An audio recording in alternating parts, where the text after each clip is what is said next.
Hey there, we are back again. Another true crime episode. You all are loving these. You keep messaging me. The DMs are just overflowing, and we'd love to hear that. What's up, Paige? Good to see you again for this month. We're talking about a really cool thing. So I'm kind of excited to talk about things that people probably haven't heard about yet. Yeah, very excited. So June 12th, 1994. Let me say the year, anything in the 1990s. I'm like, oh my God, I'm really old. I'm like really aging myself. I know. June 12th, 1994. We are now officially, it has been 30 years that Nicole Simpson was murdered. Crazy. 30 Yeah. years. Which is 30. crazy because that's my mom's birthday is June 12th. So, Really? it's weird. Yeah. Wow. June 12th, 1994. It's marked 30 years since Nicole Brown Simpson and Ron Goldman were killed. And this year, there's so many different things that are coming out everywhere in regards to it being the 30th year anniversary, and O.J. Simpson passed this year. So I know there was like this huge kind of outpour of people that were like, oh, he's passed. And I don't feel that anyone, not to be rude, nobody was sad about it. I think people are like, good riddance. Like, that man got away with murder. Let's just throw it out there at the very beginning of this episode. That man got away with murder. Yeah, I don't know. Like, I'm so torn on did he or didn't he. Of course, I don't know if a lot of people know from your podcast, but like, I host another one with another friend of mine, and we covered this case in May. So it was like a month after he passed away. So I kind of talked about our opinions on there. I'm not 100% sure that he did do it. I don't know. Like, I've always been on the fence about it. Just because I've watched a lot of stuff about it. I've talked to my dad about it because, of course, my dad was, right in his like prime when all of this happened. My dad watched it on the news. Like, my dad was right there when all of it happened. And my dad's convinced that he didn't do it. My dad, thinks that he, of course, was involved somehow.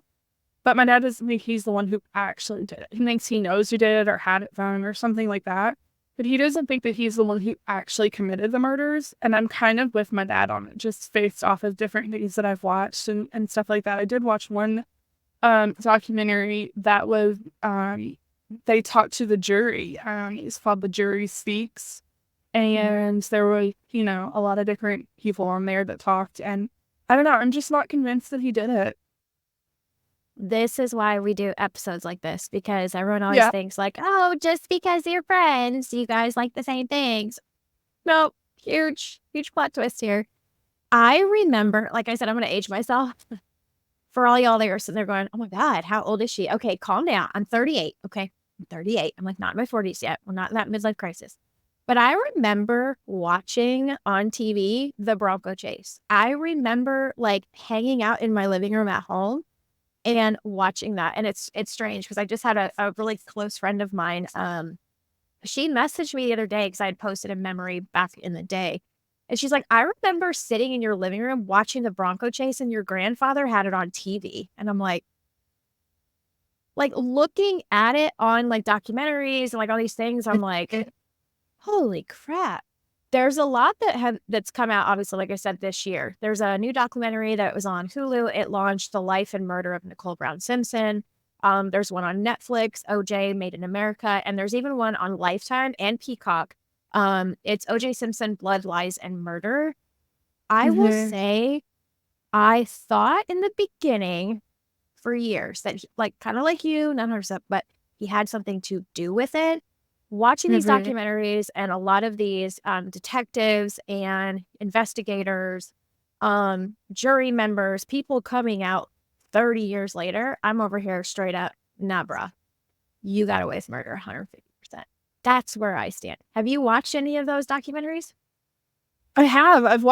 I think I've watched as many as I can. I've watched a bunch, actually. And there was one, and see, that's it. I can't remember which one it was. But I feel like it was one on oxygen, like years ago.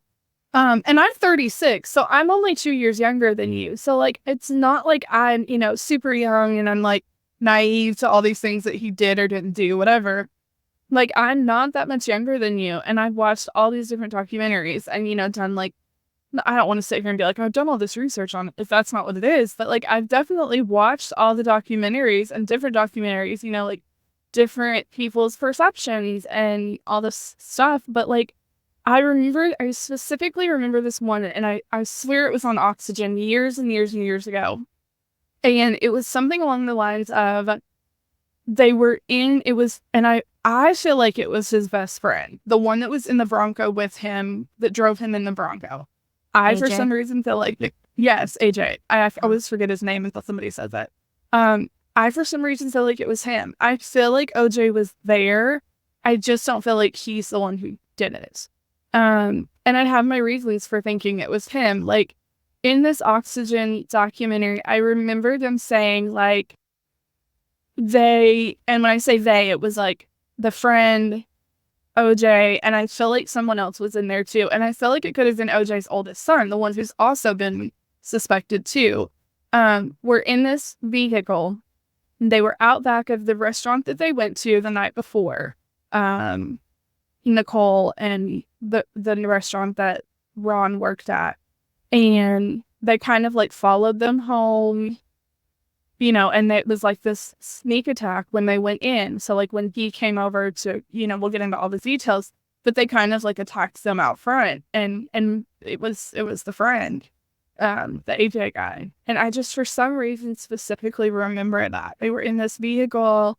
They sat outside the restaurant. They waited until he kind of got off work, followed him. I don't remember. There was just specifics about that I remember so vividly, and it being the friends. And for some reason, it all just makes sense. And I don't know if you're going to get into specific details, but the friend never would talk to the police. Mm-hmm. He used his Fifth Amendment right several times and would not speak to police about it. So that was always very suspicious to me, too. He did talk to a few people, which is interesting. Is like you said, it was never the police, but there's a lot of very strange direct connections that have come out with AJ even recently. The house that was owned, he was a reporter. His name was Harvey Levin, and he bought the Hollywood house of AJ in 1984. He used to have all these huge bachelor parties and it was like the bachelor pad, and so many people, including OJ and Nicole, used to go there and used to be guests. Well, during the trial, prosecutors wanted to call Wayne, the original homeowner, to testify, because on numerous occasions, it's documented that Nicole would go to Wayne and state, hey, like, you know, he is abusing me. I'm scared. And she said so many times, as we've heard in numerous recordings and documentaries, that like, he's going to kill me. I fear for my life. Well, not long after the murders, Wayne wanted to install telephone equipment in his home. And it's interesting. He hired a gentleman named Jim Holcomb to do the install.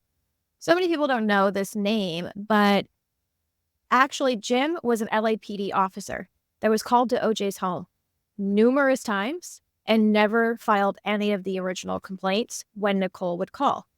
And it's very interesting because this was just a side gig. I don't know about you guys, but what police officer and detective has a side gig installing phone systems into well-known people's homes?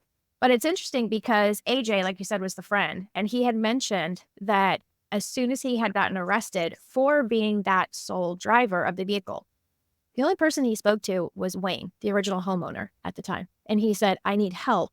And if you don't help me in regards to what you installed in the home to pick up certain phone conversations, he told them that he was going to spill the beans, so to speak, on what he knew about the murders. And AJ has also been known to speak to Wayne as well as Harvey Levin in stating almost like bribery and blackmail when he was asked about the infamous murder knife. He has said numerous times, it's swimming with the fishes. That's what he has always said about that murder weapon. I've heard that, yeah.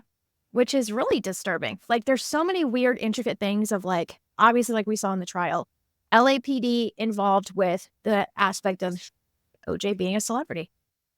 Mm-hmm. That's why I just am not convinced that OJ did it. And another thing that, like, with the friend, you know, with AJ that, like, really bothered me was the fact that he just conveniently was the one driving him the day that the Bronco chase went down and wouldn't stop for him. Like, what was OJ telling him in the vehicle that day?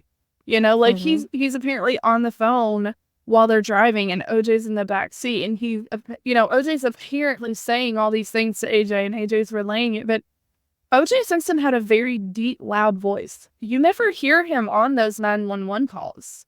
Like, you would think that you would hear him if he's talking, and I don't feel like you ever heard him say anything in those calls. So to me, that's really weird. Like, oh, he's saying he just wants to go home and see his mom one more time before he's arrested, and like all these things. And it's like, I don't know. I just feel like I almost felt like he owed him something by driving him that day.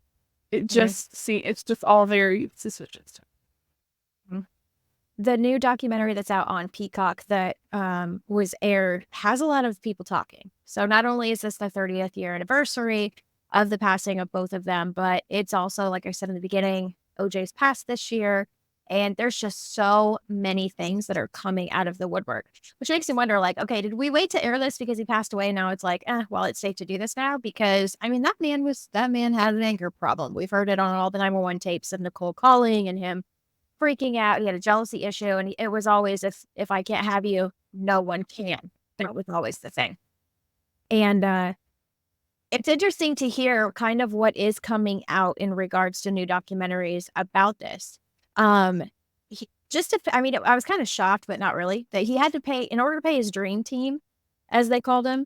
He was making up to $3 million autographing photos and memorabilia to sell while in prison.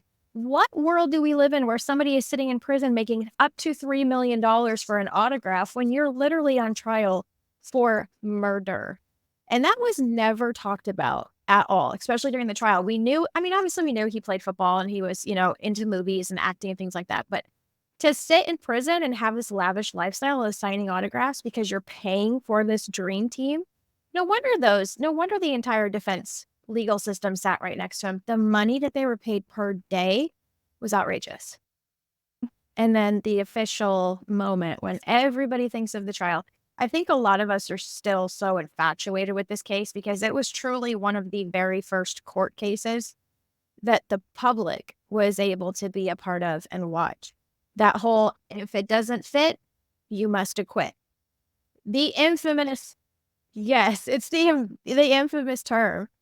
But it's interesting because the new documentary says that his legal team told him for days and weeks prior to stop taking his arthritis medication that causes his hands to then swell back up. When I heard that, I was like, okay, bye. I had to go replay that in the documentary, and I'm sitting there going, no wonder the glove didn't fit. You had swollen hands, water retention, and you were instructed by your legal team to stop taking your arthritis medication so that you would swell back up and it wouldn't fit.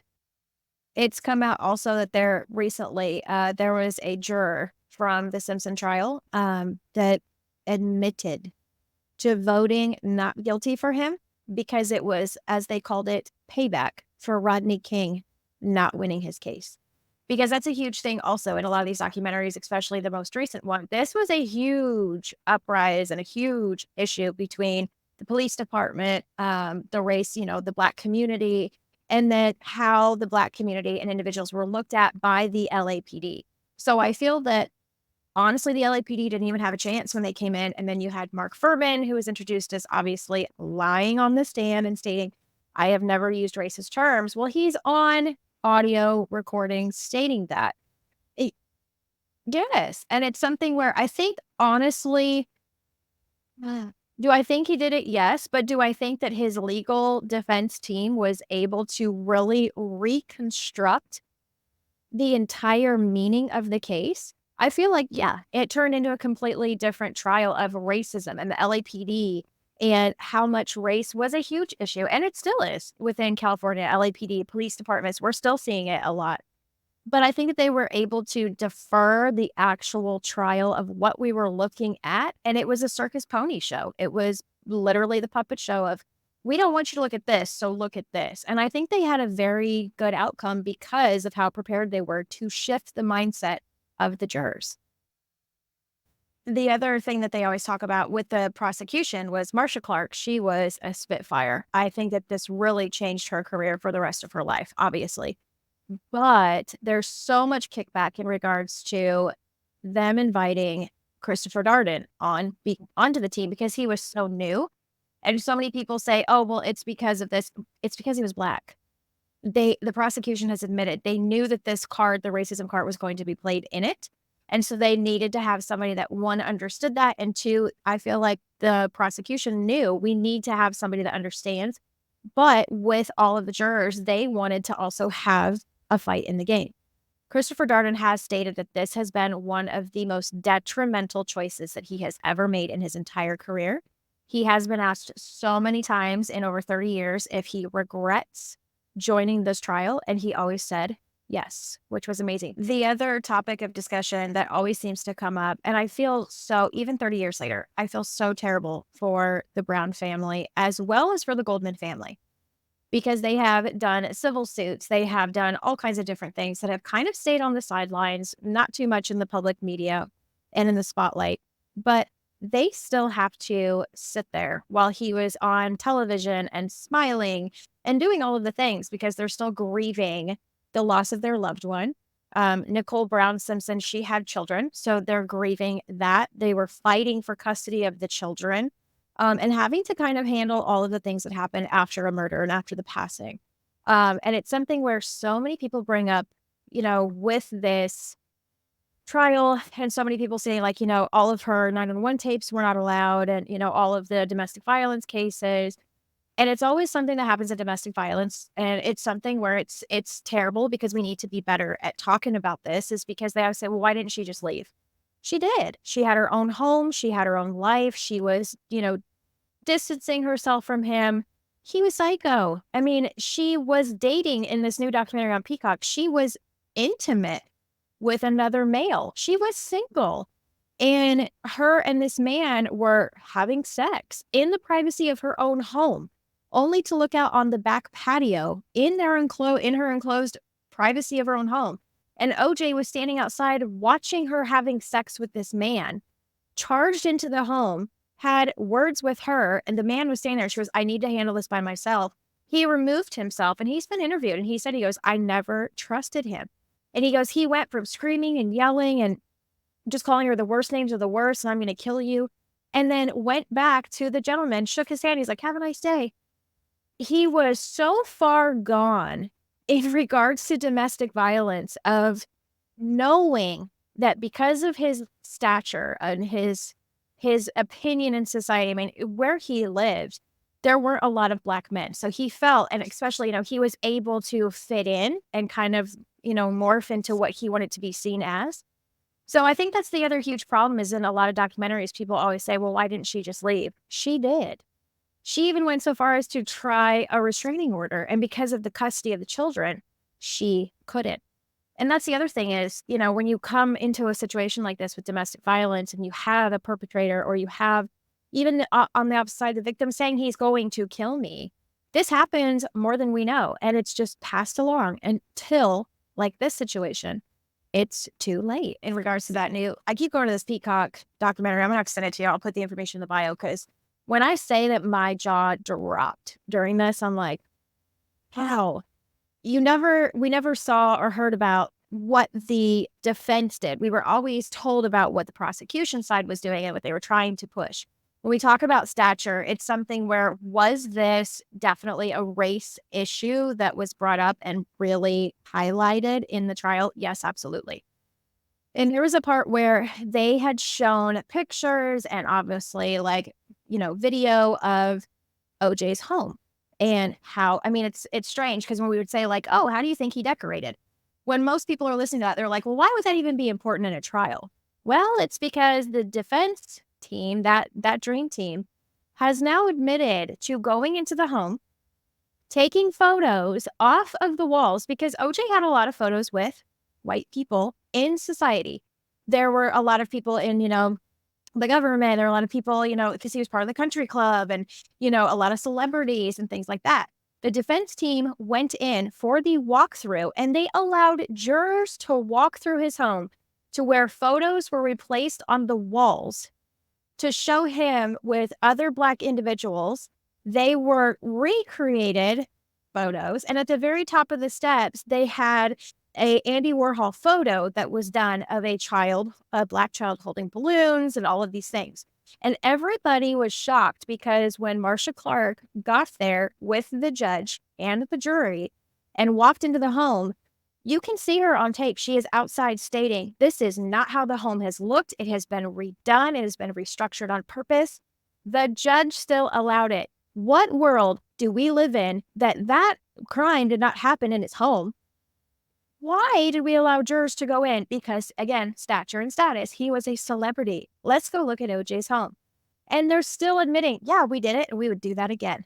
Why was that even accepted? In a murder trial, we don't care who you associate with. You guys are going to laugh when I ask this question, but I have to. I have to because it's something that's come up and then I feel like it's this hush hush. Don't talk about it. Oh my goodness. Obviously, Robert Kardashian was a part of the Dream Team. When you see them state that Orenthal, James Simpson, which still to this day, when you listen to it, they couldn't get his name right and they flubbed it. I was like, oh. But when they state there in the courtroom found not guilty, when you look at Robert Kardashian's face, the look of that is one of his best friends. The look is he got away with it and he was in shock. I got to ask this question because the Kardashians have something to do with the Simpson family. Do you think Khloe Kardashian is OJ's daughter? Because I do. And every time I talk about this case, I have to ask it because when you look at photos of his daughter and Khloe Kardashian, they look almost identical. And there's a huge thing about it. And when Khloe is asked about it, she's very much hush hush. I'm not taking DNA. My dad is my dad. And she does not look like anyone else in the family. I know genetically it's possible. I had to ask that question. I think that's her dad. We're showing it right now because if you guys are listening to this, you better head over to that YouTube and watch this right now. You cannot tell me that they do not look like half sisters. It is like copy, carbon, paste. I know y'all sitting there going, oh my God, she went there. Oh, I went there. I went there because that's what we do on this podcast. I went there. So this episode is wild and crazy to me because this is one of those true crimes we're never going to figure it out. And now with him gone, we definitely are never going to figure it out. But it makes me wonder if people are going to start talking now that he's passed. There's a lot of people involved that are still alive. And it's very interesting because when we talk about karma, because y'all know if you follow me on socials, I talk about karma all day, every day. It's very interesting because every single member of the immediate defense has passed away from cancer. Everybody. And it started with Robert Kardashian, and then it went down the line. Colon cancer, he had pancreatic cancer, this person. Every single one of them had cancer. Interesting. Coincidence, karma, or a little bit of fate? Pretty scary. Well, there's still a lot of people alive, so we'll see if something gets leaked till that day. We will never know. Appreciate you coming on, talking about OJ Simpson, Nicole Brown Simpson, Ron Goldman. Again, 30 years. I still want to talk about this case and say their names, especially because this is just a huge learning lesson. I hate saying that, but it's such a huge thing for victims of domestic violence to still continue to speak out, to still continue to report. Even if nothing happens to the perpetrator, there is that trail, there is that form of your voice being heard. And I still feel 30 years later, we are still being that voice for Nicole Brown Simpson. It breaks my heart because her life was taken way too soon. And same with Ron Goldman. He had an amazing life to live and that was taken. So yes, we just will never, ever know.